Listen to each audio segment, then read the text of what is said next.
അല്ലാഹ് എന്റെ വിളി അവരുടെ ഓടിപ്പോക്ക് വർദ്ധിപ്പിച്ചതാൽ ഒന്നുമില്ലല്ല. ഞാൻ അവരെ ഉറക്കെ വിളിച്ചു, ഞാൻ അവരെ പതുക്കെ വിളിച്ചു, സ്വകാര്യമായി പരസ്യമായി ഒക്കെ ഞാൻ ആ കൗമിനോട് പറഞ്ഞു നോക്കി. പക്ഷേ അല്ലാഹ് അവരുടെ ധിക്കാരം വർദ്ധിച്ചതേ ഉള്ളൂ. മാത്രവുമല്ല, പൊറുക്കലിന് വേണ്ടി ഞാൻ അവരെ വിളിച്ചപ്പോഴൊക്കെ കാതുകളിൽ അവർ വിരൽ തിരുകി, അവരെ പുതപ്പ് കൊണ്ട് അവർ തല മൂടിക്കെട്ടി, കാതുകൾ അവർ അടച്ചു കളഞ്ഞു. അങ്ങനെ ധിക്കാരികളായി അവർ ജീവിച്ചു എന്ന് നൂഹ് നബി പരാതി പറയാൻ സൂറത്ത് നൂഹ് നിങ്ങൾ വായിക്കണം, സൂറത്ത് ആറാഫ് നിങ്ങൾ വായിക്കണം, സൂറത്ത് മുഅ്മിനൂൻ നിങ്ങൾ വായിക്കണം. അതിലൊക്കെ നൂഹ് നബിയുടെ ചരിത്രമുണ്ട്. വ്യത്യസ്ത മേഖലകളിൽ നൂഹ് നബിയുടെ ചരിത്രം അല്ലാഹു ടച്ച് ചെയ്തു പോകുന്നുണ്ട്. അവിടെ അത്ഭുതകരമായ ഒരു കാര്യം ഞാൻ പറയാം. ആ കപ്പൽ ഇങ്ങനെ ഉണ്ടാക്കുമ്പോൾ ആളുകൾ ഒന്നും വട്ടൻ ഉണങ്ങി വരേണ്ട മരുഭൂമിയിൽ ചെങ്ങായി കപ്പൽ ഉണ്ടാക്കുക. ആരെങ്കിലും വെള്ളം ഇറക്കാൻ പോയിട്ട് ഒരു കഷ്ണം പലകെട്ട പൊങ്ങിക്കുന്ന വെള്ളം ഉണ്ടെങ്കിൽ ഈ നാട്ടിൽ നൂഹ് നബിയോട് ചോദിച്ചാൽ, ആ നാട്ടുകാർ ചോദിച്ചാൽ എന്ത് കാരണം ഓരെ പറഞ്ഞിട്ട് കാര്യമില്ല. അള്ളാഹ്ക്കൊരു വക്കാർ കൊടുത്ത കൗമിനല്ലേ അതുണ്ടാവും. ഒറ്റ മിനിറ്റ് കൊണ്ട് നിങ്ങൾക്കറിയോ, നിങ്ങളൊരു കാര്യം അറിയോ, നിങ്ങൾ ശരിക്കറിയോ, ഈ കഴിഞ്ഞ ഒരാഴ്ച മുമ്പ് ഒരു മഴ പെയ്തല്ലോ, ഭയങ്കരമായി വെള്ളം കയറി, അവധിയൊക്കെ പ്രഖ്യാപിച്ചേ. അന്ന് പെയ്ത മഴയുടെ 3 ഇരട്ടി വെള്ളം കയറിയിരുന്നു കേരളത്തില്. അതറിയോ എവിടുന്നാ വന്നതെന്ന്, എവിടുന്നാ അത് എന്നാ പഠിച്ചോളി, ശരിക്കും മനസ്സിലായിക്കോളൂ ഓരോന്നും. മഴ പെയ്തതിന്റെ 3 ഇരട്ടി വെള്ളം കയറുക, പെയ്ത മഴ എത്രയേ ഉള്ളൂ അതിന്റെ 3 ഇരട്ടി. എവിടുന്നേത്? അതാണ് അള്ളാന്റെ സൈന്യം. ഹദീസ് പഠിച്ചിട്ടില്ലേ? മലക്കുകളും അതുപോലെ തന്നെ വെള്ളവും ഒക്കെ തീയും കാറ്റും ഒക്കെ അള്ളാന്റെ സൈന്യങ്ങളാണ്. അള്ളാന്റെ സൈന്യം, അള്ളാന്റെ പട്ടാളം. അതായത് അള്ളാന്റെ പട്ടാളത്തിന് അവർക്ക് കൂലി, അത് അള്ളാന്റെ പട്ടാളമാണ്. അള്ള കൽപ്പിച്ച അത് നിരത്തി തൂഫാനാക്കിയിട്ടേ പോകും. മനസ്സിലായോ? 1,00,000 പട്ടാളക്കാർ ഇങ്ങനെ നിരന്ന് നിന്നിട്ട് ഒരു നാട്ടിൽ AK-47 പിടിച്ചാൽ അതിൽ പെടുന്നവരൊക്കെ ചാമ്പുന്ന പോലെ വെള്ളത്തെ അള്ളാന്റെ സൈന്യമാക്കി. ആ വെള്ളം ഒരുങ്ങി പുറപ്പെട്ടാൽ ഒരു കെട്ടിടവും അതിനൊരു പ്രശ്നവുമല്ല, ഒരു ഇരുമ്പും അതിനൊരു പ്രശ്നമല്ല, തുരുമ്പാക്കി കളയും, അടിച്ചു തൂഫാനായി കളയും. ഞാൻ മംഗലാപുരത്ത് കഴിഞ്ഞ 2 ആഴ്ച മുമ്പ് ഉത്തരാഖണ്ഡിലുണ്ടായ ക്ലിപ്പിംഗ് ഇട്ടിട്ടാണ് തൗഹീദ് പ്രസംഗിച്ചത്. ഓരോ രംഗവും കാണിച്ചിട്ട് അതിൽ ഒരു രംഗം എന്താ അറിയോ? ഉണങ്ങി വരേണ്ട ഒരു തടാകം. ഉത്തരാഖണ്ഡിൽ ഇറന്നൊരു സംഭവം അറിയും, ഉണങ്ങി വരേണ്ട ഒരു തടാകം. ആ തടാകത്തിൽ ഉല്ലാസത്തിന് വന്നതാ ഫാമിലി, ഉല്ലാസത്തിന് വന്ന ആ തടാകത്തിൽ അങ്ങനെ വന്നിട്ട് അവരിങ്ങനെ നിൽക്കുകയാണ്. പെട്ടെന്ന് കാണാൻ വെള്ളം വന്ന അവരെയും ചാമ്പിയെടുക്കുന്നു. എവിടുന്നേ അത് വന്നത്? അവിടെ പരിസരത്തൊന്നും മഴ പെയ്തിട്ടില്ല. എവിടുന്നേ അത് വന്നത്? എന്നിട്ട് പാറക്കല്ലിൽ ആ 4 പേരും പിടിച്ചു നിൽക്കണം, വലിയൊരു പാറക്കല്ലിൽ. കുറെ സമയം കഴിഞ്ഞിട്ട് പാറക്കല്ല് ഇങ്ങനെ പഞ്ഞി വീണമായിരുന്നു. അള്ള പറഞ്ഞില്ലേ, പർവ്വതങ്ങൾ കടഞ്ഞിട്ട ആട്ടിൻ രോമങ്ങളെ പോലെ ആയിത്തീരുന്ന, അതായത് പഞ്ഞിക്കെട്ട് അന്തരീക്ഷത്തിൽ പൊന്തി നിൽക്കുന്ന പോലെ ആ പർവ്വതങ്ങളിലെ അതിങ്ങനെ ഒരു ഖനമില്ലാതെ ഭൂമിയിൽ ഇങ്ങനെ കാർമേഘങ്ങൾ നീങ്ങുന്ന പോലെ, അല്ലെങ്കിലും പർവ്വതങ്ങൾ കാർമേഘം നീങ്ങുന്ന പോലെ നീങ്ങുന്നുണ്ട് കേട്ടോ, അത് വേറെ വിഷയം, അത് സയൻസാണ്. ഞാൻ അവിടെ പോണില്ല, അതൊന്നും ഇപ്പൊ പറഞ്ഞാൽ ചിലപ്പോൾ നമുക്ക് ഉൾക്കൊള്ളാൻ കഴിയില്ല. ഏതോ ആവട്ടെ, അതിവിടെ നടക്കും. അതിവിടെ നടന്നു. ഒരു ബസ് ഇങ്ങനെ ക്രോസ് ചെയ്യാൻ വെള്ളമില്ലാത്തൊരു തടാകത്തിലൂടെ അത് ക്രോസ് ചെയ്ത് പാതി എത്തുമ്പോഴേക്ക് വെള്ളത്തിൽ മുങ്ങിപ്പോയി. അതിലുള്ള മുഴുവൻ ആൾക്കാരും മരിച്ചു. ഇതൊക്കെ ഉത്തരഖണ്ഡിൽ നടന്ന ഒരു കണ്ണ് ഇമ വെട്ടി തുറക്കുന്നതിന് മുമ്പ്, ഇതെല്ലാം നടന്നു. ഞാൻ പറയാ, ഇതൊക്കെ അവിടെ ഞാൻ വിശദീകരിച്ചല്ലോ. ഇതൊന്നും ഉത്തരഖണ്ഡിലേക്ക് വിശദീകരിക്കാൻ അവിടെ ആരുമില്ല ഉണ്ടോ? അപ്പൊ അവിടെ അവശേഷിക്കുന്നവർക്ക് ഇങ്ങനെ വയലിപ്പോ അവിടെ നടക്കും നിങ്ങൾ വിചാരിക്കണ്ടോ? ഉത്തരഖണ്ഡിൽ നടക്കുമോ? ഇവിടെ നടന്നിട്ട് നമ്മൾ നന്നാവോ? അത് വളരെ പ്രധാനമാണ്. ഗുജറാത്തിലോ ഉത്തരഖണ്ഡിലോ അതുപോലുള്ള സ്ഥലത്തോ ഇത് നടന്നിട്ടുണ്ടോ?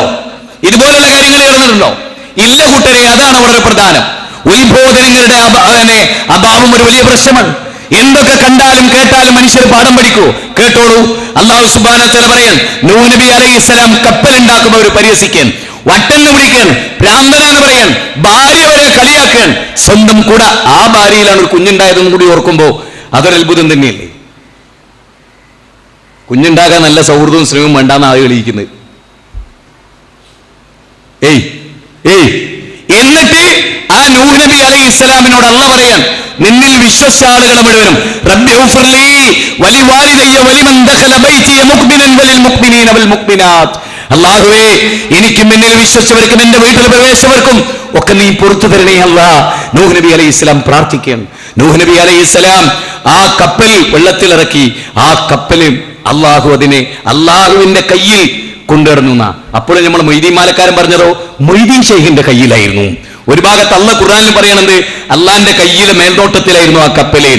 മറുഭാഗത്ത് അള്ളാഹ് പറഞ്ഞ മൊയ്തീൻ ഷെയ്ഖല്ലേ, മൊയ്തീൻ ഷെയ്ഖിന്റെ കയ്യിലായിരുന്നു.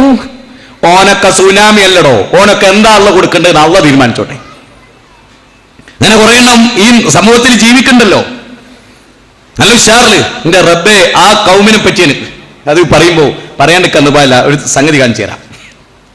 റമദാനാണ്, ലേറ്റസ്റ്റ് ആണ്. എങ്ങനെ കൗമ നന്നാകുക എന്ന് മനസ്സിലാക്കാനാ പറയുന്നത്.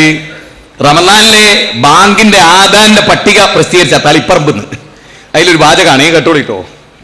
2013 റമദാനിലെ നിസ്കാര സമയം കൊടുത്തില്ല. അല്ലമീൻ സർജിക്കൽസ് പോലെയാണ് ദർക്കിട്. അല്ലമീൻ സർജിക്കൽ കേട്ടോളിയേ. സത്യത്തില് ഞാൻ ഓരോന്ന് പറയും, നിങ്ങൾ എന്താ ഇപ്പൊ ഇങ്ങനെയൊക്കെ മൂർച്ച കൂട്ടി പറഞ്ഞ്, ഇങ്ങനെയൊക്കെ മൂർച്ച കൂട്ടിയല്ല, മൂർച്ച കുറഞ്ഞെന്ന് എനിക്ക് പേപ്പർ. പിന്നെ പ്രമേയം കൊണ്ട് ശേഷിയില്ലാത്തോണ്ട് മൂർച്ച കുറയുന്നുണ്ട് ഇപ്പോ, വേറൊന്നല്ല. അല്ലാണ്ട് മനസ്സിലൊരു മൂർച്ച കുറഞ്ഞിട്ടില്ല, കുറയ്ക്കേണ്ട കാര്യമില്ല, കൗമ നന്നാവൂല. ഇത് കേട്ടോളി, സൂക്ഷ്മതയ്ക്ക് വേണ്ടി. ആരാ സൂക്ഷ്മത? നമ്മൾ വേറെ തീരുമാനിക്കുക. കേട്ടോളിയേ, സൂക്ഷ്മതയ്ക്ക് വേണ്ടി റമദാനിൽ സുബൈ ബാങ്ക് 3 മിനിറ്റ് മുമ്പായിരിക്കും. ഏയ് ഞാനും ചോദിച്ചോട്ടെ, പെരുന്നാളായതുകൊണ്ട്, സന്തോഷത്തിന്റെ ദിനമായതുകൊണ്ട് ഇന്ന് ലോറിസ്കാരം ഉണ്ടായിരിക്കുന്നതല്ല, അത് നാളേക്ക് നീട്ടിയിരിക്കുന്നു സൂക്ഷ്മതയ്ക്ക് വേണ്ടി എന്നെങ്ങനെ ഉണ്ടാവും? നിങ്ങളിത് ഇതൊന്ന് ആലോചിക്കണം. ഇതിലടങ്ങിയ ഫിത്തന നിങ്ങൾക്ക് മനസ്സിലായിട്ടുണ്ടോ? ഞാൻ ഒന്നുകൂടി വായിച്ചിട്ട് നിങ്ങൾക്ക് ഒരു കാര്യം പറഞ്ഞുതരാം. ഇതൊക്കെ എന്താന്ന് പറഞ്ഞാൽ നമ്മളൊരു സൂക്ഷ്മതയ്ക്ക് വേണ്ടി റമദാനിലെ സുബൈ ബാങ്ക് 3 മിനിറ്റ് മുമ്പേ ആയിരിക്കും. പയ്യന്നൂരിലും പരിസര പ്രദേശങ്ങളിലും ഇത് ബാധകം. അപ്പൊ ഇവിടുത്തുള്ളവർക്ക് മതി സൂക്ഷ്മത. ഇനി ഞാൻ ഒന്ന് ചോദിച്ചോട്ടെ, ഈ റമദാൻ തുടങ്ങുന്നതിന്റെ തലേന്നൊരു സുബൈ ഉണ്ടല്ലോ. നിങ്ങൾ ഈ സെന്റൻസ് മനസ്സിലാക്കേണ്ട പോയിന്റ് അറിയില്ല, ഞാൻ പറഞ്ഞിട്ട് മനസ്സിലാക്കണ്ട. അതായത് റമദാൻ തുടങ്ങുന്നതിന്റെ തലേന്ന് സുബൈ ഉണ്ടായിട്ടുണ്ടല്ലോ, അത് എന്തായിരുന്നു? അത് 3 മിനിറ്റ് കഴിഞ്ഞിട്ടായിരുന്നു. അതായത് 53-നാണ് തലേന്നെങ്കിൽ ഇന്ന് എന്തിനു കൊടുക്കുന്ന പറഞ്ഞ് 50-ന്. ശരിക്കും ഇതിന്റെ നേരെ ചൊവ്വയുള്ള അർത്ഥം എന്താ അറിയോ? എന്റെ നോമ്പ് ഞാൻ മൂക്കും ബലാലേ, എന്നെ നോൽക്കാൻ ഞാൻ സമ്മതിക്കൂല. എന്താ പറഞ്ഞതിന്റെ അർത്ഥം അത് മനസ്സിലായി. ഇത് വായിച്ച പെങ്ങൾക്കാർക്ക് ആ പോയിന്റ് കിട്ടിയില്ല. അതായത് ഒരുത്തൻ ചാടി എണീറ്റപ്പം ബാങ്ക് കൊടുക്കാൻ 5 മിനിറ്റേ ഉള്ളൂ. ഓനെ തൽക്കാൻ 2 ചപ്പാത്തിയും ഒരു കറി കുത്തി, അത് 1 ഗ്ലാസ് വെള്ളവും 1 കാരക്കയും തിന്നാൻ ഓൻ 5 മിനിറ്റ് മതി. കാരണം എക്സ്പ്രസ് ഹൈവേയാണ് ബേത്ത് തിന്ന് ശീലമുള്ളവന്. പക്ഷെ 5 മിനിറ്റ് അവന്റെ മുമ്പിലുണ്ട്. ഓ നേരെ പോയി പല്ല് വെച്ച് ഇങ്ങോട്ടൊന്ന് പ്ലേറ്റ് എടുക്കുമ്പോഴേക്ക് അല്ലാഹു, മൊയ്ലിയാരെ സൂക്ഷ്മത, ഓന്റെ നോമ്പ് പോയി. മൊയ്ലിയാരെ സൂക്ഷ്മത കൊണ്ട് നോമ്പ് പോയതായിരിക്ക. കുഞ്ഞമ്മയിന് എത്ര ആളെ നോമ്പാ പോയത്? ഓന്റെ സൂക്ഷ്മതയാ. അപ്പൊ അതിന്റെ തലേന്നോ? അപ്പം അങ്ങനെ സൂക്ഷ്മതല്ല. ഞാൻ അള്ളയും റസൂലും നിശ്ചയിക്കാത്ത സൂക്ഷ്മത ഒന്നെങ്കിൽ ആശാന്റെ നെഞ്ഞത്ത്, ഇല്ലേ കളരിക്ക് പുറത്ത്. നമ്മുടെ ഉമ്മത്തിന് അങ്ങനെ ഒരു ഗതികേടുണ്ടല്ലോ. എന്താ സ്മാർട്ട് 918 കേരട്ട. എന്തിന്? ധിക്കാരത്തിന്, അനുസരണത്തിനല്ല. അത് നിങ്ങൾ ആലോചിച്ച് നോക്ക്. 27 രാവിലെ അള്ള എന്താ പറഞ്ഞത്, റസൂൽ എന്താ പറഞ്ഞത്? പള്ളിയിൽ ഈത്തിക്കാഫിരിക്കാൻ. ഖലീൽ തങ്ങളുടെ കൂട്ടർ എന്താ പറഞ്ഞത്? പാടത്ത് കൊതുവിന്റെ കടിയും കിട്ടി സല്ലല്ലാഹു അലാ മുഹമ്മദ് സല്ലല്ലാഹു അലൈഹി വസല്ലം. പാടത്തായിരിക്കുന്നത്. കൊതും ചായും, പ്രത്യേകിച്ച് മഴയത്താണല്ലോ, ചെറിയ വണ്ടും പ്രാണിയും ഒക്കെ ഉണ്ടാവും. ഓന്റെ തുണിയുടെ ഉടുക്കൂടൊക്കെ കയറിയിട്ടുണ്ടാവും. സലാത്ത് ചെല്ലുന്നുണ്ടാവും, അടിക്കുന്നുണ്ടാവും, പിടിക്കുന്നുണ്ടാവും. കാരണം പാടത്താണ് നിൽക്കണേ. സത്യത്തിൽ എന്താ ഉണ്ടായത്? 27 രാവിലെ പള്ളിയിൽ ഈത്തിക്കാഫിരിക്കാൻ റസൂല്. മൊയ്ലിയാരോ ആ 27 രാവിലെ പ്രതീക്ഷി ഈത്തിക്കാഫ് പള്ളിയിൽ ഇരിക്കണം. ഇവരോ പാടത്ത്. പെരുന്നാളോ? പെരുന്നാൾ മൈതാനത്ത് നിന്ന് റസൂല് പറഞ്ഞു. അപ്പോൾ പള്ളിയിൽ. കാരണം അവിടെ എന്താ സംഭവം എന്നറിയോ? ഈത്തിക്കാഫിരുന്നാൽ പാവപ്പെട്ടവന്റെ 1000-ന്റെ നോട്ട് കീശയിലെത്തുവോ? ഓൻ ഈത്തിക്കാഫിരുന്ന മൂപ്പരെ പോക്കറ്റിൽ പൈസ എത്തുവോ? ഓൻ സലാത്ത് വാർഷികം എത്തിയോ ഓന്റെ പോക്കറ്റിൽ മൊയ്ലിയാരെ കീശയിലെത്തും. അതുപോലെ പിന്നെ മൈതാനത്ത് പെരുന്നാൾ സ്കരിച്ചാലോ ഓൻ മൈതാനത്തിന് അപ്പുറത്തെ വൈക്കൂടി അങ്ങ് പോകും. മൊയ്ലിയാർ ഇപ്പുറത്തൂടി ഓൻ അപ്പുറത്തൂടി പൈസ ഇട്ടുവോ? കാരണം പള്ളിക്ക് മൊയ്ലിയാർക്ക് ഒറ്റ വാതിലേ ഉള്ളൂ. ഞാൻ വെറുതെ പറഞ്ഞല്ല, ഈരാറ്റുപേട്ടലൊക്കെ ഉള്ള അനുഭവം എന്താ അറിയോ? ഒറ്റ വാതിലിനടുത്ത മൊയ്ലിയാർ നിൽക്കുക പെരുന്നാളിന്റെ അന്ന്. ആ പള്ളി ഉണ്ടാക്കി തന്നെ മൊയ്ലിയാർക്ക് വേണ്ടിയാന്നാ തോന്നുക. കാരണം ജനങ്ങൾ വേറെ വാതിൽ കൂടെ ഒറ്റ ഒന്നും പോയരുത്. 500 മൊയ്ലിയാർക്ക് കൊടുത്തിട്ടല്ലാതെ 2.5 ലക്ഷം ഉറുപ്പ്യ ഉണ്ടാവും പെരുന്നാളിന്റെ പൈസ അയാളുടെ കയ്യിൽ. ആ ആളുകൾ അത് പിരിഞ്ഞു പോകുമ്പോ അള്ളാനെ കണ്ടുമുട്ടണമെന്ന് ഞാൻ പറഞ്ഞ എന്ത്? നമ്മുടെ സമൂഹത്തിന്റെ അവസ്ഥകളെ ഓർക്കുമ്പോ എന്റെ പ്രിയപ്പെട്ടവരെ, അള്ള സൃഷ്ടിക്കാതിരിക്കും. എന്നിട്ട് അള്ള സൃഷ്ടിക്കാത്ത എന്താ അറിയോ? അത് പറയുന്ന ഒരു ആയത്ത്. ഞാൻ ആദ്യം പറഞ്ഞ ഭാഗം ഒന്ന് ക്രോസ് ചെയ്തോട്ടെ. നൂഹ് നബി അലൈഹി ഇസ്ലാമിന്റെ കപ്പൽ, അതിൽ വിശ്വാസികളെ കയറ്റി, ജോഡികളായ മൃഗങ്ങളെയും പക്ഷികളെയും കയറ്റി. നൂഹ് നബി അലൈഹി ഇസ്ലാമിന്റെ കപ്പൽ ഉയർന്നു. കെട്ടിടങ്ങളെ കവിച്ചു വെച്ച് ഈ ഉത്തരാഖണ്ഡിലെ ഭൂകമ്പത്തിൽ, ഈ പ്രളയത്തിൽ 3 നില കെട്ടിടം പപ്പടക്കെട്ട് പൊടിയുന്നത് പോലെ പൊടിഞ്ഞ് നിങ്ങൾ വാർത്തയിൽ കണ്ടിട്ടുണ്ടാവും. 3 നില വലിയ ബിൽഡിംഗ്, എത്രയോ ആളുകൾ തൊഴിൽ ചെയ്ത ഉണ്ടാക്കിയ സ്ഥാപനം, നൂറ്റാണ്ടുകളുടെ സഹസ്രാബ്ദങ്ങളുടെ അധ്വാനത്തിന്റെ റിസൾട്ടുകൾ തകർന്ന് തരിപ്പണമാകാൻ നിമിഷത്തിലെ വെള്ളത്തിന്റെ ഒഴുക്ക് കൺട്രോൾ ചെയ്യാനാവില്ല, ആർക്കും നിയന്ത്രിക്കാനാവില്ല, ആർക്കും തടുക്കാനാവില്ല. മനുഷ്യൻ നിർഭയനായി ഇന്നും കഴിച്ചുകൂട്ടാൻ, ധിക്കാരിയായി, താന്തോലിയായി, സെക്സ് ആസ്വദിച്ച്, സൈബർ കുറ്റകൃത്യങ്ങൾ ചെയ്ത്, ആരത് പിടിച്ചുപറിച്ച്, തട്ടിപ്പുകൾ നടത്തി, രാഷ്ട്രീയത്തിലും മതത്തിലും ആളുകളെ ചതിച്ചു വഞ്ചിച്ച്, ഉന്നതങ്ങളായ കോടികൾ സമ്പാദിച്ച്, ആ ആരോപണങ്ങളെ തെളിയിക്കാൻ വേണ്ടി കോടികൾ പിന്നെ ചെലവഴിച്ച്, പാവപ്പെട്ടവന് കിട്ടേണ്ട ഖജനാവിലെ പണം, അവന്റെ രോഗം മാറേണ്ടതിന്, അവൻ ആരോഗ്യമുണ്ടാകേണ്ടതിന്, അവന് വിദ്യാഭ്യാസം കിട്ടേണ്ടതിന്, അവന്റെ പാർപ്പിടത്തിന് ചെലവഴിക്കേണ്ട പൊതുഖജനാവിലെ പണം പൊതു നേതാക്കന്മാരുടെ പരിശുദ്ധ തെളിയിക്കാൻ വേണ്ടി ചെലവഴിക്കുന്ന അഭിശപ്ത നിമിഷങ്ങളിലൂടെ കടന്നു പോകുമ്പോ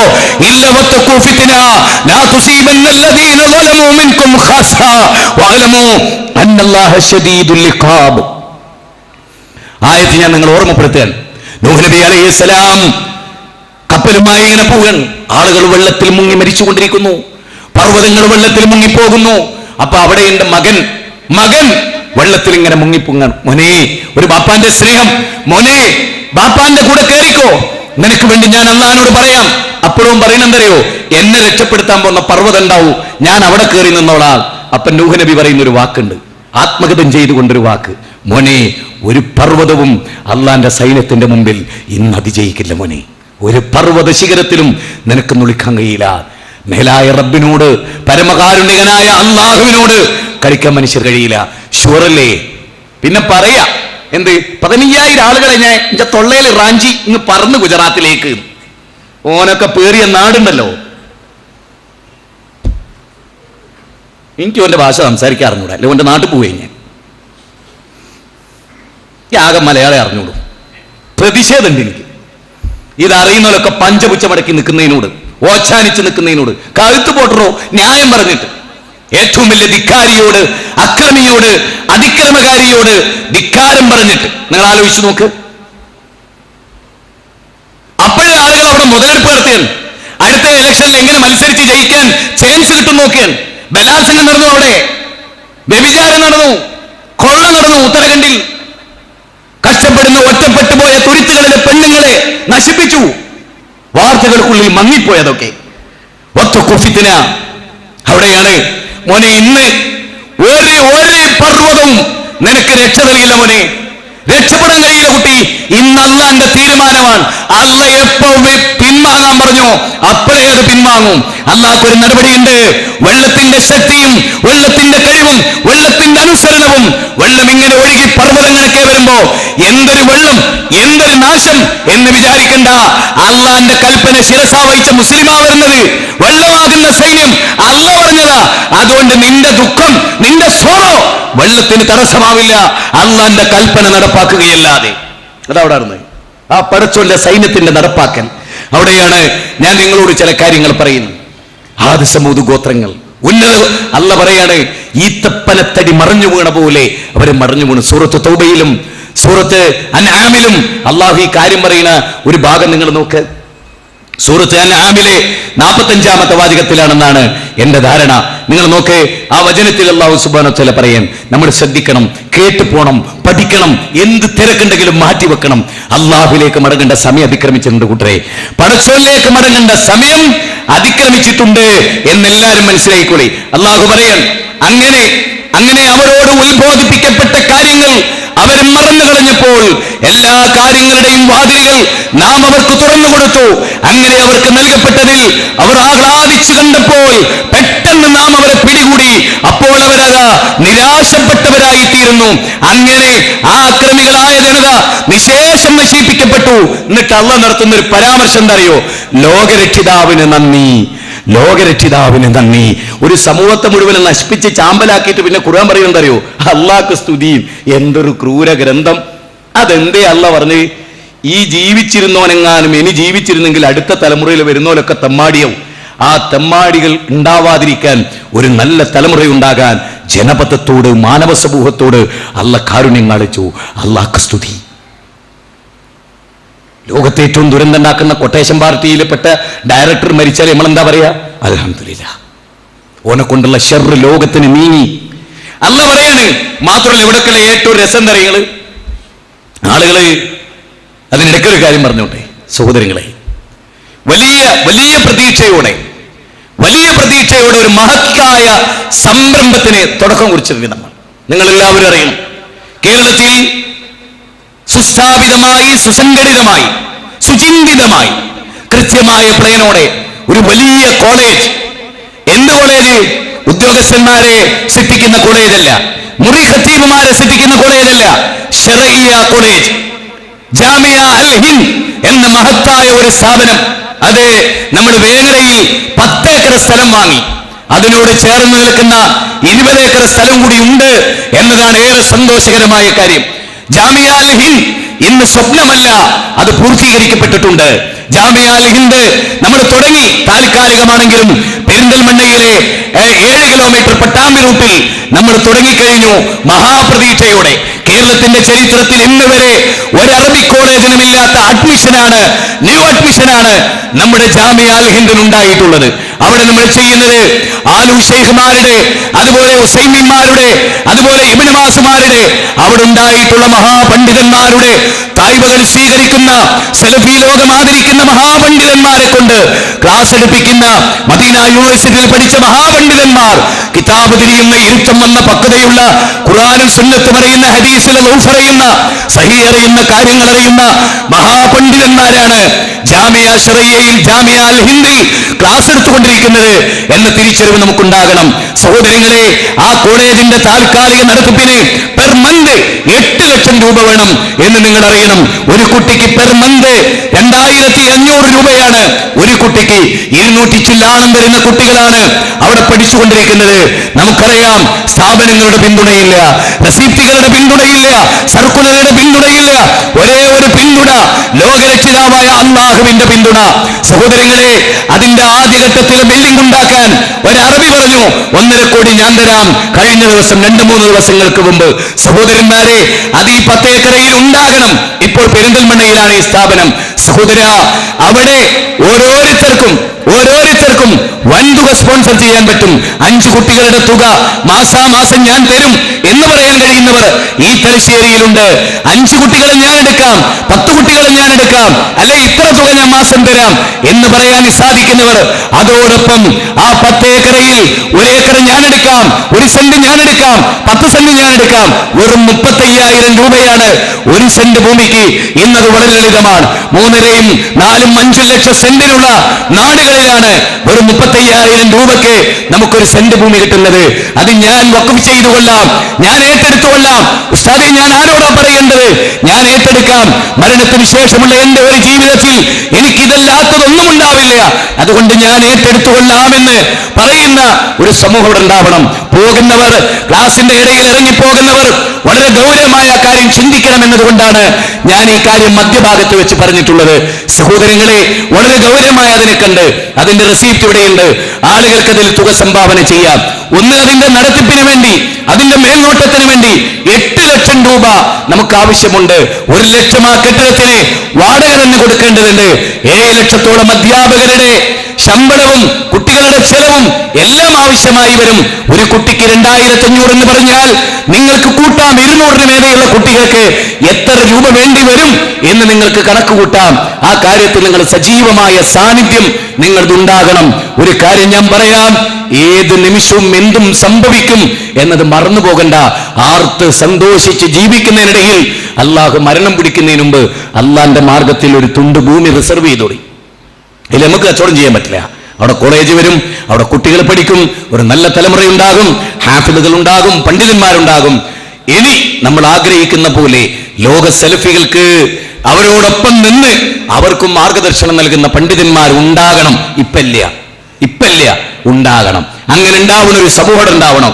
ഇപ്പൊ ലോക സലഫികളെ നമ്മൾ അങ്ങോട്ട് അനുകരിക്കുകയും നമ്മൾ അവരെ ചെന്ന് കാണുകയും അവരിൽ നിന്ന് മാർഗനിർദ്ദേശം തേടുകയും ചെയ്യുക എന്നുള്ളതാണ് ഇപ്പം നമ്മൾ ചെയ്തുകൊണ്ടിരിക്കുന്നത്. അതിന് അവർക്ക് അർഹതയുണ്ട്. അതുകൊണ്ടാണ് അവരൊക്കെ അവിടെ. ഇവിടുത്തെ മൊയ്ലിയാരും ഇവിടുത്തെ മൗലവിയും ഹറമില് ഇമാമായിട്ടില്ലല്ലോ, ഇല്ല, ഉണ്ടാകുകയില്ല. ആണ് ഇതിനൊരു യോഗ്യത വേണം. ഉണ്ടെന്ന് ഞെളിഞ്ഞാ പോരാ. ഇത് ഇവിടെ സൗദി അറേബ്യയിലൊക്കെ ആളുകളെ നയിക്കാൻ പോകുന്നത് നമ്മളിവിടെ ഉണ്ടെന്ന് പറഞ്ഞാൽ ചില ആളുകൾ നാവിട്ടിയല്ലോ പ്രസംഗത്തിൽ, വലിയ പ്രസംഗത്തിൽ. ഏത് ഷെയ്ഖ് ബിൻ ബാസിനേക്കാളോ ഉസൈമിനേക്കാളോ ഒക്കെ പോകുന്നവരാണ് നമ്മളെ കൂട്ടത്തിലുള്ളതെന്ന് പറഞ്ഞല്ലോ. അങ്ങനെ ചിലർ പ്രസംഗിച്ചാൽ ഇന്ത്യ കേരളത്തിലെ അങ്ങനെ ആളുകൾ പ്രസംഗിച്ചു. മനസ്സിലായി? ഇവിടുന്ന് ഇസ്ലാം അങ്ങോട്ട് പോയതാന്നാ വർത്താനം കേട്ടാ തോന്നുക. ഇത് മാലിക് ബിൻ ദീനാർ മക്കത്ത് വന്നപ്പോൾ കേരളത്തിൽ നിന്ന് എന്നാ വർത്താനം കേട്ടാ തോന്നുക. എന്നാ മൗലവിമാരും മൗലിയും വക്കമൗലിയും ഒക്കെ ഇവിടുന്ന് അങ്ങോട്ട് ചെന്നിട്ട് ഖുർആൻ അവിടെ പഠിപ്പിച്ച് അവിടെ ഹദീസൊക്കെ പഠിപ്പിച്ച് അവിടെ ക്ലാസ് എടുത്ത് ഇങ്ങോട്ട് തിരിച്ചു പോകുന്നു. അങ്ങനെ തുന്തിറ ഉമ്മുൽ ഖുറ വമൻ ഹൗലഹു എന്നത് ഇവിടെയായി എന്നുള്ള നിൽക്കാണ് ഓരോരുത്തരുടെ വർത്താനം. ഇനി എളിച്ചില് അള്ള കാത്തു രക്ഷിക്കട്ടെ. ഒക്കെ ഷെറ അതിലൊക്കെ കാണുന്നിടത്ത് ഓടി രക്ഷപ്പെട്ടോടി, കഴിച്ചിലായിക്കോടി. ക്ഷമിക്കണം. ഞാൻ പറഞ്ഞല്ലോ, ഇതിൽ ആരും എന്നെ ഇഷ്ടപ്പെടുന്നില്ല. എനിക്ക് നോട്ടല്ല, ഞാൻ അന്ന് വരെ നോക്കിയിട്ടില്ല, നാളെ നോക്കാനും വിചാരിച്ചിട്ടില്ല. പക്ഷെ ജനങ്ങൾ രക്ഷപ്പെടണം. ജനങ്ങൾ ഈ കപടന്മാരെയൊക്കെ തിരിച്ചറിയണം, ആളുകളൊക്കെ തിരിച്ചറിയണം, ഈ വഞ്ചകന്മാരെ തിരിച്ചറിയണം. അതിൽ ജനങ്ങൾ രക്ഷപ്പെടണം. ജനങ്ങൾക്ക് ശരിക്ക് ദീൻ ഇങ്ങോട്ട് കിട്ടണം. വക്രതയില്ലാതെ വളവും തിരുവുമില്ലാതെ സത്യസന്ധമായ ആളുകൾക്ക് ദീൻ ഇങ്ങോട്ട് കിട്ടണം. അത് കിട്ടാനാണ് ഞാൻ പറയുന്നത്. വളരെ ഗൗരവമായി ശ്രദ്ധിക്കുക. നൂഹ് നബി അലൈഹി ഇസ്ലാമിന്റെ എന്നിട്ട് അള്ളാഹു പറയാൻ അതൊരു സമൂഹത്തിന് മാർഗദർശനമാക്കി അള്ള വെച്ചു. ആളുകൾ പഠിച്ചോ. അടുത്ത തലമുറ വന്നു. നൂഹ് നബിയുടെയും മൂസാ നബിയുടെയും ഇടയിൽ അനവധി സമൂഹം നശിപ്പിക്കപ്പെട്ടു. ഒരു കാര്യം അള്ളാന്റെ ഗ്രന്ഥത്തിൽ നമ്മൾ പഠിക്കണം. ആ കാര്യം വളരെ പ്രധാനമായ ഖുർആനിക വചനമാണ്. രണ്ട് കാര്യങ്ങളാണ്. സൂറത്ത് ഹജ്ജിലാണ് അള്ളാഹു പറയുന്നത്. 45-46 വചനങ്ങൾ. നിങ്ങൾ ആ ഭാഗം ഇങ്ങനെ കേട്ടോളൂ, ഞാൻ വായിച്ചു തരാം. ശരിക്കും നമ്മൾ പഠിക്കേണ്ടതാണ്. ഇതാ അള്ളാഹു പറയാണ്, എത്ര നാടുകൾ അവിടത്തുകാർ അക്രമത്തിൽ ഏർപ്പെട്ടിരിക്കെ നാം നശിപ്പിച്ചു കളഞ്ഞു. അങ്ങനെ അവയതാ മേൽക്കൂരകളോടെ വീണ് കിടക്കുന്നു. ഉപയോഗശൂന്യമായി തീർന്ന എത്രയെത്ര കിണറുകൾ, പടുത്തുയർത്തപ്പെട്ട എത്രയെത്ര കോട്ടകൾ. ഇന്ന് പറയുന്ന പോലെ തോന്നില്ല ആയത്. സൂറത്ത് ഹജ്ജിലെ 45 അള്ള പറയണത് എത്രയെത്ര ഉപയോഗശൂന്യമായ കിണറുകൾ എന്ന് പറഞ്ഞതിന്റെ അർത്ഥം എന്താ? ആ കിണറുകൾ ഉപയോഗിക്കാൻ ജീവിച്ചിരുന്ന ഒരു സമൂഹം അവിടെ ഇല്ല. അവരുണ്ടാക്കിയ താമസിക്കാൻ ഉണ്ടാക്കിയ കോട്ടകൾ ഇന്നവിടെയില്ല. ഇനി കേട്ടോളൂ നിങ്ങൾ. വിശുദ്ധ ഖുർആനിൽ അള്ള പറയാൻ എത്രയെത്ര നാടുകളെയാണ് അവിടുത്തുകാർ അക്രമത്തിൽ ഏർപ്പെട്ടിരിക്കെ നാം നശിപ്പിച്ചു കളഞ്ഞത്. അങ്ങനെ അവരുടെ മേൽക്കൂര വീണ് അടിഞ്ഞു കിടക്കുകയാണ്. ഈത്തപ്പന തടി കിടന്ന പോലെ കിടന്നു എന്നാണ് ചില ഭാഗത്ത് ഖുർആൻ പറയുന്നതയോ. അങ്ങനെ ഒരു ഗ്രാമം മുമ്പുണ്ടായിരുന്നു. ലോകത്തിന്റെ ചരിത്രം പറയുന്നത് പണ്ഡിറ്റ് ജവഹർലാൽ നെഹ്റു. ഇന്ന് സാഗരം എന്ന് പറഞ്ഞ് നമ്മൾ കാണുന്ന പലതും ഉണ്ടല്ലോ, അതിൽ ഈ ദ്വീപുകളുണ്ടല്ലോ, നമ്മൾ കാണുന്ന പല ദ്വീപുകളും, ആ ദ്വീപുകൾ വലിയ നഗരങ്ങളായിരുന്നു, വലിയ രാജ്യങ്ങളായിരുന്നു. ആ രാജ്യങ്ങൾ മുഴുവനും അള്ള നശിപ്പിച്ചപ്പോ കടലിനടിയിലായി. അതായത് ഇന്നത്തെ ഈ ഒറ്റ സാഗരം എന്ന സപ്തസാഗരം ഉണ്ടല്ലോ, ആ സപ്തസാഗരത്തിന്റെ ഉള്ളിൽ ഒരുപാട് സമൂഹത്തെ അള്ളാഹു പലതവണ നശിപ്പിച്ചു കളഞ്ഞിട്ടുണ്ട്. കാരണം കടൽ കൂടുതൽ ഉണ്ടാകാത്തൊരു കാലഘട്ടം മാനവ ചരിത്രത്തിൽ ഉണ്ടായിട്ടുണ്ട്. അള്ളാഹു വെള്ളം കൊണ്ട് നശിപ്പിച്ച സമൂഹമാണ് ഭൂരിപക്ഷം. പിന്നെ അള്ളാഹു തീക്കാറ്റ് കൊണ്ടും മിഷ്ടികമയ കൊണ്ടും നശിപ്പിച്ച ഒരു സമൂഹം, അതിലേറെ പ്രാധാന്യം അർഹിക്കുന്നതാണ്. എന്നിട്ട് അള്ളാഹു പറയാൻ ആ ആയത്തൂടെ പറഞ്ഞുതരാം. സൂറത്ത് ഹജ്ജിലെ അള്ളാഹു ഇത് പറഞ്ഞിട്ട് പിന്നെ അള്ളാഹു സുബ്ഹാനഹു വ തആല പറയാണ്, കേട്ടോളൂ. സൂറത്ത് ഹജ്ജിൽ അള്ളാഹു പറയാൻ ഈ സംഭവങ്ങളെല്ലാം വിശദീകരിച്ചിട്ട് അള്ളാഹു പറയുന്നു, ഇതെല്ലാം ഇങ്ങനെയാണെങ്കിലും, ഇതൊക്കെ ഈ കൗമ് കാണുന്നും വായിക്കുന്നു അറിയുന്നൊക്കെ ഉണ്ടെങ്കിലും അവരുടെ അവസ്ഥ എന്താ, അത് അള്ളാഹു വിശദീകരിക്കുന്നത്. കേട്ടോളൂ കേട്ടോ എല്ലാവരും. അങ്ങനെയെല്ലാം ആണെങ്കിലും നബിയെ, ആ സമൂഹത്തിന്റെ അവസ്ഥ എന്താണെന്നറിയോ? ആ ഭൂമിയിൽ അവർ സഞ്ചരിക്കുന്നില്ലേ? അവലം യുസിറു ഫിൽ അർദ് ഫതകൂന ലഹും ഖുലൂബുൻ യഫ്ഖഹൂന ബിഹാ. അല്ലാഹു ചോദിക്കാൻ, അവർ ഈ ഭൂമിയിലൂടെ ഇതൊക്കെ പറഞ്ഞിട്ട് ഈ നാടിനൊക്കെ നശിപ്പിച്ച് കീമേൽ മറച്ച പ്രദേശങ്ങളെ കുറിച്ച് പറഞ്ഞിട്ടല്ല പറയാൻ, ഇവർ ഭൂമിയിലൂടെ സഞ്ചരിക്കുന്നില്ലേ എങ്കിൽ ചിന്തിച്ച് മനസ്സിലാക്കാവുന്ന ഹൃദയങ്ങളോ കേട്ടറിയാവുന്ന കാതുകളോ അതിലെ കണ്ടറിയാവുന്ന കണ്ണുകളോ അവർക്കുണ്ടാകുമായിരുന്നു. തീർച്ചയായും നബിയെ, അവരുടെ കണ്ണുകളല്ല അന്ധമാകുന്നത്, വലാകിൻ തഅമ്മൽ ഖുലൂബുല്ലതി ഫീ സുദൂർ, അവരുടെ ഹൃദയത്തിലെ, അവരുടെ നെഞ്ചിലെ ഹൃദയമാണ് നബിയെ അന്ധമാകുന്നത്. അവരിത് അംഗീകരിക്കില്ല, അവർ തള്ളിക്കളയില്ല. നെഹ്റുമാരത് അംഗീകരിക്കില്ല, യുക്തിവാദികളത് അംഗീകരിക്കില്ല, നിരീശ്വരവാദികളത് അംഗീകരിക്കില്ല. മോഹൻജദാരോ ഹാരപ്പൻ സംസ്കാരത്തെ, മെസപ്പൊട്ടോമിയൻ സംസ്കാരത്തെ, ഈജിയൻ സംസ്കാരത്തെ, അപ്രേച്ചിയൻ സംസ്കാരത്തെ, ഈ സംസ്കാരങ്ങളെയൊക്കെ തകർത്ത് തരിപ്പണമാക്കിയ ഫലം തജിദ് ലിസുന്നത്തില്ലാഹി തബ്ദീല എന്ന അല്ലാഹുവിന്റെ നടപടിക്രമങ്ങൾ അത് കേട്ടും കണ്ടും കണ്ടറിഞ്ഞ് മനസ്സിലാക്കി അത് ഉൾക്കൊള്ളാനുള്ള ഒരു ഹൃദയം, വലാകിൻ തഅമ്മൽ ഖുലൂബല്ലതി ഫീ സുദൂർ, നബിയെ, അവരുടെ ഹൃദയമാണ് അന്ധമാകുന്നത്. പ്രവാചക, അവർ കാര്യങ്ങൾ മനസ്സിലാക്കുകയില്ല എന്ന് അല്ലാഹു പറയുകയാണ്. മറ്റൊരു ഭാഗത്ത് സഹോദരങ്ങളെ മറ്റൊരു ഭാഗത്ത് അല്ലാഹു സുബ്ഹാനഹു വ തആല പറയണം, കേട്ടോളൂ നിങ്ങൾ. സൂറത്ത് ആറാഫ് നമ്മൾ പരിശോധിക്കേണ്ട പ്രധാന പോയിന്റ് അതാണ്. അള്ളാഹു ഒരു വിഭാഗം ആളുകളെ പറ്റി പറയാൻ സൂറത്ത് ആറാഫിൽ അല്ലാഹു സുബ്ഹാനഹു വ തആല അവരെ കുറിച്ച് പറയുന്നു. കേട്ടോളൂ, ഞാൻ ആ ഭാഗം നിങ്ങൾക്ക് വായിച്ചു കേൾപ്പിച്ചു തരാം.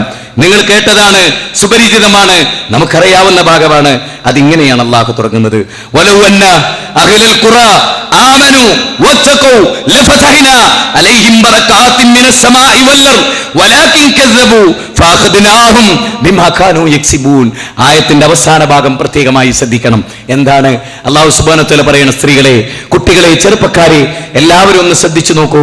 അല്ലാഹു സുബ്ഹാനഹു വ തആല പറയാണ്, വലൗ അന്ന അഹ്ലൽ ഖുറാ, ആ ഗ്രാമക്കാർ, ആ പട്ടണക്കാർ, ആ ഉത്തരഖണ്ഡുകാർ, ആ ഗുജറാത്തുകാർ, ആ ലത്തൂരുകാർ, ആ സുനാമി വന്ന പ്രദേശത്തുകാർ, ആ പിന്നെ സുമാത്രക്കാർ, ആ ഇന്തോനേഷ്യക്കാർ, ബാം പ്രദേശക്കാർ അവർ ചിന്തിച്ചിരുന്നുവെങ്കിൽ, അവർ ആലോചിച്ചിരുന്നുവെങ്കിൽ, എന്നിട്ട് അല്ലാഹു പറയാണെന്ത്?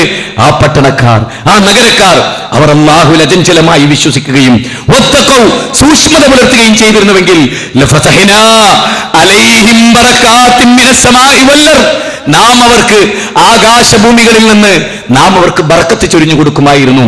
Oman, Saudi Arabia, Kuwait, Qatar, ഈ രാജ്യങ്ങളൊക്കെ നിങ്ങൾ പരിശോധിച്ച് നോക്ക്. പ്രവാചകന്മാരുടെ പ്രബോധനത്തെ ഉൾക്കൊണ്ട നാടുകളാണത്, സ്വീകരിച്ച നാടുകളാണത്. ആ നാട്ടിൽ അല്ലാഹു ബർക്കത്ത് ചൊരിഞ്ഞ പോലെ എവിടെ അല്ലാഹു ആളോഹരി വരുമാനം ഏറ്റവും കൂടുതലുള്ള നാട് ഖത്തറാണ്. ശിർക്ക് ഏറ്റവും കുറവുള്ള നാട് ഖത്തറാണ്. നിങ്ങൾ ആലോചിച്ച് നോക്കണം. ദർഗകൾ കുറവുള്ള നാട് ഖത്തറാണ്. ഇല്ല എന്ന് ഞാൻ പറയണില്ല, ഒറ്റപ്പെട്ടതൊക്കെ എവിടെയെങ്കിലും ഉണ്ടാവും. എന്നാലും അള്ളാനെ ആരാധിക്കുന്നതിൽ അവർക്ക് ഭയങ്കര കണിശതയാണ്. പടച്ചോനിലെ പടപ്പിനെ ചേർക്കാത്ത ആളുകൾ, കുവൈത്തികളായാലും അത് UAE ആയിരുന്നാലും, അബുദാബിയൊക്കെ ഒഴിച്ചു നിർത്തിയാൽ, നമ്മൾ ഷെയ്ഖ് ചെല്ലുന്ന നാടുണ്ടല്ലോ, അവിടെ ഒഴിച്ചു നിർത്തിയാൽ ബാക്കിയുള്ളവർക്കൊക്കെ അള്ളാഹുവിന്റെ ഏകത്വത്തിൽ മറ്റെന്ത് തിന്മൂര് ചെയ്താലും അതുണ്ട്. നോക്കേ, അവിടെ കൊടുത്ത എണ്ണയും അവിടെ കൊടുത്തത് യൂറോപ്യന്മാർക്ക് അല്ല കൊടുത്തില്ലല്ലോ. ഒരു കാര്യം ചരിത്രം രേഖപ്പെടുത്തുന്നുണ്ട്. കൊളംബസ് അമേരിക്ക കണ്ടെത്തുന്നതിന് മുമ്പ് അമേരിക്കയോട് ചേർന്ന വൻ രാജ്യങ്ങളുണ്ടായിരുന്നു എന്നാണ്. പിന്നെ എങ്ങനെ അമേരിക്ക ഒറ്റപ്പെട്ടു പോയി? അള്ളാഹുവിന്റെ വൻ ശിക്ഷ വന്ന് ആ നാടുകൾ മുഴുവനും മണ്ണിനടിയിൽ പൂണ്ടുപോവുകയും ആ നാട് മുഴുവനും വെള്ളത്തിൽ മുങ്ങിപ്പോവുകയും അമേരിക്കയുമായി ആ രാജ്യങ്ങളൊക്കെ വേർപെട്ടു പോവുകയും അമേരിക്ക എവിടെയോ ആയി പോവുകയും കണ്ടെത്താത്ത അവസ്ഥയിൽ മാറിപ്പോവുകയും പിന്നെ കൊളംബസ് യാദർശികമായി അവിടെ എത്തിപ്പെടുകയുമാണ് എന്ന് ചരിത്രത്തെ നിരീക്ഷിച്ച മഹാപണ്ഡിതന്മാരുണ്ട്. മൗലാന ആസാദൊക്കെ അഭിപ്രായക്കാരാണ്. ഞാൻ പറയുന്നത് അങ്ങനത്തെ ഒരു അവസ്ഥ അവിടെ ഉണ്ടായിട്ടുണ്ട്. നമ്മൾ വിചാരിക്കുന്ന പോലെയല്ല ലോകത്തിന്റെ ഇതപര്യന്തമുള്ള ചരിത്രം. അള്ളാഹുവിന്റെ ശിക്ഷ ആർക്കും അതിജയിക്കാനാവില്ല, ആർക്കും ഒരു കാര്യത്തിലും. അവിടെയാണ് വളരെ പ്രധാനമായ ചില പോയിന്റുകൾ നമ്മൾ ഇവിടെ പഠിക്കേണ്ടത്. നിങ്ങൾ നോക്ക്, അതിൽ ഏറ്റവും പ്രധാനം ഈ വചനത്തിൽ നമ്മൾ പഠിക്കേണ്ടത് അല്ലാഹു പറയാണ്, കേട്ടോളൂ. ആ നാട്ടുകാർ അള്ളാഹുവിൽ വിശ്വസിക്കുകയും സൂക്ഷ്മത പുലർത്തുകയും ചെയ്തിരുന്നുവെങ്കിൽ അല്ലാഹു പറയാണ്, ലഫതഹ്നാ അലൈഹിം ബറകാത്തിൻ മിനസ് സമാഇ വൽ അർദ്, ആകാശഭൂമികളിൽ നാം അവർക്ക് ബർക്കത്ത് കൊടുക്കുമായിരുന്നു. വലാകിൻ പക്ഷേ കസ്സബൂ, അവർ കളവാക്കി. ഫഅഖദ്നാഹും ബിമാ കാനൂ യക്സിബൂൻ, അക്കാരണത്താൽ നാം അവരെ പിടിച്ച് ശിക്ഷിച്ചു കളഞ്ഞു. സത്യത്തിൽ അല്ലാഹുവിന്റെ ശിക്ഷ തടുക്കാൻ എനിക്ക് നിങ്ങൾക്കും സാധ്യമല്ല, ഒരാൾക്കും സാധ്യമല്ല. അള്ളാഹുവിനോട്, അള്ളാഹുവിന്റെ നടപടിക്രമങ്ങളോട് അതിജയിക്കാൻ പോകുന്ന ഒരു കാഴ്ചപ്പാടും ഇന്ന് ഈ ഭൂമിയിൽ ഉണ്ടായിട്ടില്ല. ഈ ഇന്തോനേഷ്യയിലെ പ്രധാനമന്ത്രി സുനാമി ഉണ്ടായപ്പോ പറയാണ്, ഞാൻ വിചാരിച്ചത് പർവ്വതം നീങ്ങി വരികയാണെന്നാണ് ഞാൻ വിചാരിച്ചത്. നോക്കുമ്പോ സുനാമി കയറിയ വെള്ളമാണ് ആ വരുന്നത്. അവിടെയാണ് ഞാൻ ഒരു കാര്യത്തിലേക്ക് നിങ്ങളെ ക്ഷണിക്കുന്നത്. മുസാ നബിയുടെ കൂടെ ചെങ്കടൽ കിടന്ന് ഫിറൗൻ അല്ല മുക്കിയപ്പോൾ അല്ല പറഞ്ഞ പ്രയോഗം എന്താ? പർവ്വതം കണക്കെ സാഗരം മാറി നിന്നു. അതിനെ വിമർശിച്ചുകൊണ്ട് ജോസഫ് ഇടമറുക് ഖുർആനൊരു വിമർശന പഠനം എഴുതിയപ്പോ പർവ്വതം കണക്കെ വെള്ളം മാറി നിന്നു എന്ന് ബഡായി ഖുർആൻ പറഞ്ഞു എന്നാ. ഇന്തോനേഷ്യയിലെ പ്രധാനമന്ത്രി പറയാണ്, ഞാനത് കണ്ടു, ഒരു പർവ്വതം വരുന്നത് പോലെ വെള്ളം 3 കെട്ടിടത്തിന്റെ.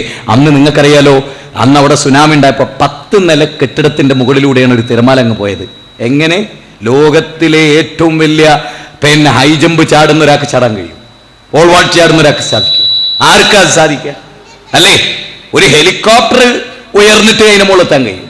ആ നിലക്ക് ഒരു സ്ഥലത്ത് നിന്ന് വെള്ളം ഇങ്ങനെ പൊന്തിയിട്ട് 10 നില കെട്ടിടത്തിന്റെ മുകളിലൂടെ. മനസ്സിലായോ? 10 നില കെട്ടിടത്തിന്റെ മുകളിലൂടെ. ആ വെള്ളം എവിടെയായിരുന്നു? അതാ അള്ളാന്റെ സൈന്യം എന്നറിയുന്നത്. ഒരു പട്ടാളക്കാരൻ പറഞ്ഞ ബിരുദം എങ്ങനെ നടക്കുന്നവനാ? ഓൻ കെട്ടിടം ചാടും, അപ്പുറം ചാടും, മതിൽ ചാടും. ഓനെ അള്ളാന്റെ പട്ടാളത്തിന്റെ ഒരു പ്രത്യേകത. അള്ളാന്റെ പട്ടാളമാണ് വെള്ളം. ആ വെള്ളത്തിലെടുത്ത് പോലും കഴിച്ചിലാവൂല മനുഷ്യർ. അങ്ങനെ വന്നു എന്നാണ്. എന്നിട്ട് അല്ലാഹ് പറയാൻ, അത് കേട്ടോളൂ. എങ്ങനെ? വലാകിൻ കദ്ദബൂ ഫഅഖദ്നാഹും ബിമാ കാനൂ യക്സിബൂൻ. അത് പറഞ്ഞിട്ട് അല്ലാഹ് പറയുകയാണ്, അഫമിൻ അഹ്ലിൽ ഖുറാ അൻ യഅതിഹും ബഅസുനാ ബയാതൻ വഹും നായിമൂൻ. അഫമിൻ അഹ്ലിൽ ഖുറാ